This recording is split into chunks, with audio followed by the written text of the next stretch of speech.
Astrobot is the highest rated game of the year, but is it really that good? I certainly think so. I think it's a masterpiece.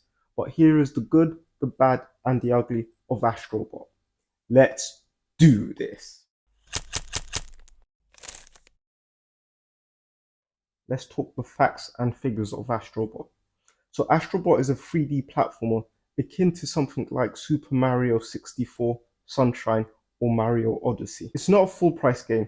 It's £60 or $60, and even though games used to be significantly cheaper, this is now considered a non-full price game at £60 or $60. It takes roughly 15 hours to complete the main story and another 5 to 10 to get the platinum trophy. The premise of the game is really simple. You've lost a bunch of bots across the galaxy and you essentially have to go and rescue them through different levels on different planets. A smaller version of the game, Astro's Playroom, was included for free with every PS5 console.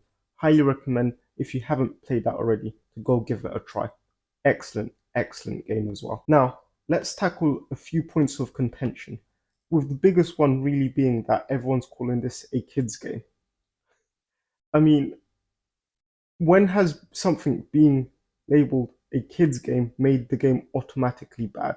I mean, we've had a bunch of mature rated games, Concord, Redfall, that have been terrible and aren't kids games. So I don't see this as a criticism that a game this good is accessible to as wide of an audience as possible, because it should be. It is that good of a game. The other one is a lot of people are saying that this is essentially a Mario clone, but how is that a bad thing, right?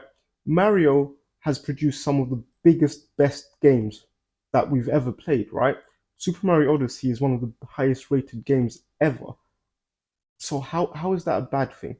Yes, it does borrow a lot of things from the Super Mario franchise, but again, so do a bunch of other games, and that's not made them any worse. It's actually improved them in some aspects. The last point of contention I want to address is that a lot of gamers are saying that this game should have been given away on PS Plus. I don't necessarily agree with that. And the reason being is Astro's Playroom was given away for free, and that was extremely fun. And this is Astro's Playroom times 10. And the level of production that they've put into this game, the level of love, I do feel that the £60, $60 asking price is fair. So, the good. These are the 5 things I love most about Astrobot. The first thing is the bugs, or lack thereof. I mean, this is probably the first game in a very, very, very long time that I've started playing and not encountered a single bug. This is such a beautifully well crafted game. It's so shocking how good and well designed this game is. Not a single bug I have found or heard about. And if I'm being completely honest, this is sad. It's so sad that this is such a surprising thing to have. But recently, games have just been coming out and letting us, the gamers, beta test them for the developers, and then they'll work to patch any issues that we encounter. But yeah, this completely different. Zero bugs, just pure fun. The next thing I love about Astrobot is that there is no filler. In a lot of games that achieve 40 to 100 hours of gameplay, there is just a lot of filler, right? There is just objectives to go to this checkpoint, to meet this person, then go back and get this item to go give to the other person, and it just becomes repetitive. Astrobot, there is literally no filler. Every level is unique, everything is intricately designed to sustain a high level of fun throughout. And yeah, it is just stupendously fun with no filler. The third thing I love most about Astrobot is the attention to detail put in. I mean, the world that these developers, Team Asobi, have crafted is spectacular. From the intricate PlayStation logos on cloth to just the amount of bots and just everything in between. The level of attention that this small team have put into such a wonderfully crafted game is honestly phenomenal, and is a testament to how good this team is and how good game design should be. The next thing I love most about Astrobot is the nostalgia.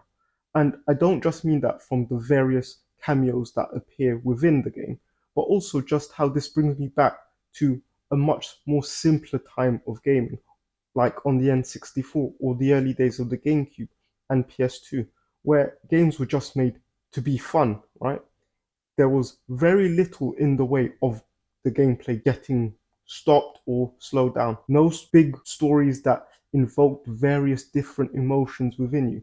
It was just pure and simple, unadulterated fun. And yeah, this hits the nail on the head so perfectly. And that brings me on to the thing I love most about Astrobot, and that is the gameplay. Honestly, I've not had this much fun on a game in so long. I cannot remember the last time I had this much fun on a game. I would go as far as to say this is probably the best game I have played in a very long time. Certainly on the PS5. It is that good. Now the bad. The three things I don't quite like about Astrobot. The first is that there seems to be quite a lack of accessibility options, especially compared to other PlayStation first-party studios. There is a lot of flashing lights and the screen shakes and stuff like that, and I know a lot of us gamers out there do have bad reactions to stuff like that. And it is a massive oversight from the team at Team Asobi, and it's quite surprising because PlayStation Studios tends to have a very robust set of accessibility options. And though it doesn't impact me directly, thankfully, I know that there are a lot of gamers out there that this will impact negatively.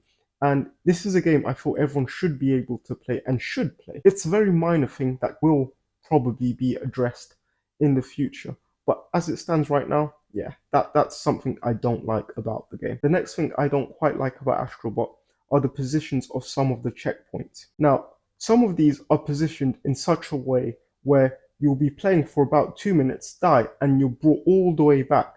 However, once you do get past it, you realize that that checkpoint, the next checkpoint, was only maybe 5 seconds ahead of where you were.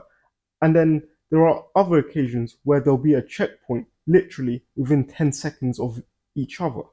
So yeah, some of that can be super frustrating, especially when you keep dying over and over again and feel like you're not making the progress you feel like you should.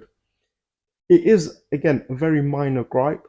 I don't necessarily think it's one that should necessarily be addressed, but yeah, it can be annoying at times. But the thing I like least about Astrobot is what I will refer to as lazy bots. Now, as you go through the game and rescue more and more bots, there are certain sections of the game where you will require a certain number of bots to be able to unlock certain things.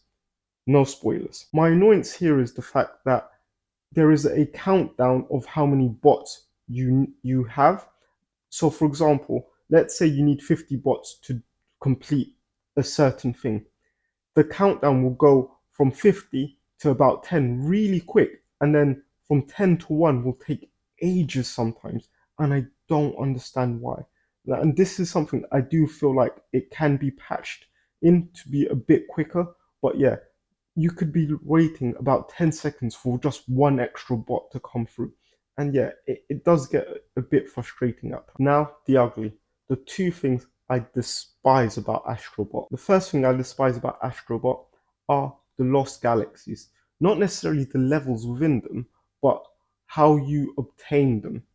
So, my annoyance here, and honestly, I don't understand if this is something I'm doing wrong or if it is literally a faux pas by the developers. But once you find a planet for the Lost Galaxy section of the game, you're automatically taken out of that level.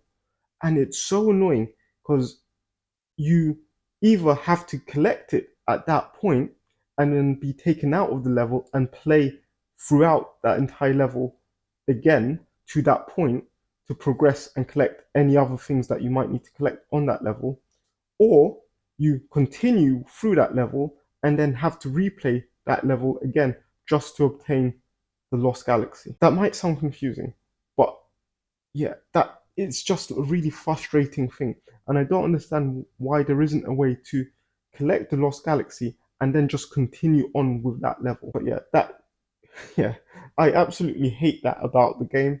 Um, and yeah, it's I don't know if it's a mechanic to get us to play each level more than once, because yeah, there are occasions where you will play the level definitely at least more than once to collect everything you need to, but it's just a very annoying mechanic to have in the game. But the thing I hate most about Astrobot is that my girlfriend will not allow me to play this game.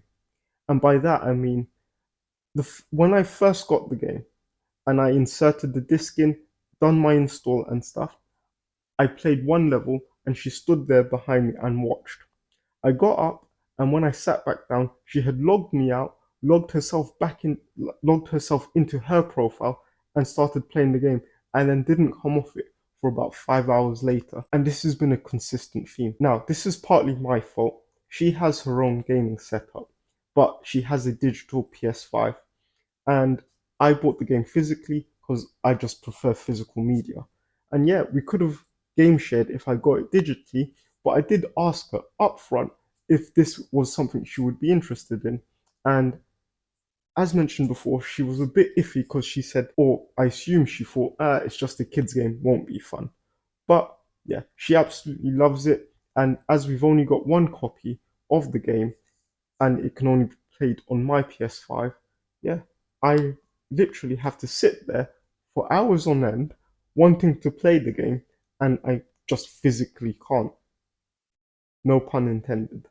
But yeah, yeah, that is the thing I hate most about Astrobot. That it is so good that I am unable to play my own game. But again, that's probably testament to just how fantastic of a game it is. So, what's my personal opinion on Astrobot? Overall, I truly believe that this is a masterpiece. This is how platformers should be made. And I really hope that this game sells well enough at least to give Sony the idea that we do want smaller, more compact, more games with less filler at a cheaper price that are super fun, super focused, and just bring something new to the PS5 gaming scene. I truly do believe that, like Astro's Playroom, this game should be experienced on every PS5 out there. With all that being said, I give Astrobot a 10 out of 10. A must play, a masterpiece of a game. Honestly, if you haven't already played this game, I implore you to go out and try to play it somehow. It's a bit of a shame that Sony doesn't have a demo or a game trial for this game, because I really do believe that this is a game that will turn skeptics around if they have the opportunity to experience it. But yeah, it's an amazing game, and I've truly loved my time with Astrobot. And as always, gamers, happy gaming.